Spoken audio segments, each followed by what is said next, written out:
Habari za jioni ndugu zangu unaotufuatilia. Bwana ametupa neema nyingine ambayo tunasimama tena mbele yako. Mimi ni wako Prophet Musa. Leo natamani nikwambie kwamba Mungu unayemtumikia amebeba majuu yako, na wakati usiozani Bwana anakwenda kukutendea muujiza. Amini tu moyoni kwamba Mungu ninayemtumikia anakwenda kuachilia neema. Watu wengi hawaamini Mungu anayemtumikia, na ndio maana wamekuwa na miungu mingi sana na kuchanganya na kutokuwa na msimamo na Mungu anayemtumikia. Muamini sana Mungu wako, na zaidi sana natamani umwamini sana Mungu aliye hai, kwamba hayo mambo yanawezekana. Ni kitambo tu na ni muda tu.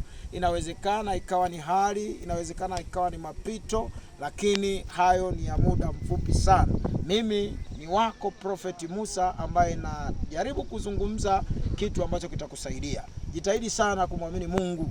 Jitahidi sana kuamini kwamba Mungu ninayemtumikia, ninayemsoma katika neno lake lililo hai, ninayemsoma katika neno lake juu ya watumishi wake. Kwa hiyo huyo ndiye atakaye kutoa mahali ambapo nataka kwenda. Watu wengi wanashindwa kwenda mahali kwa sababu walimwacha huyo Mungu. Leo natamani urudi kwenye nafasi yako na upokee muujiza wako, na upokee neema yako, na upokee baraka zako, na uwe ni mtu ambaye ni kichwa na usiwe mkia. Mungu wangu akubariki sana, na usijidharau kwa mazingira ya aina yoyote. Wewe ni mshindi daima na utaendelea kushinda. Mungu wangu akubariki sana.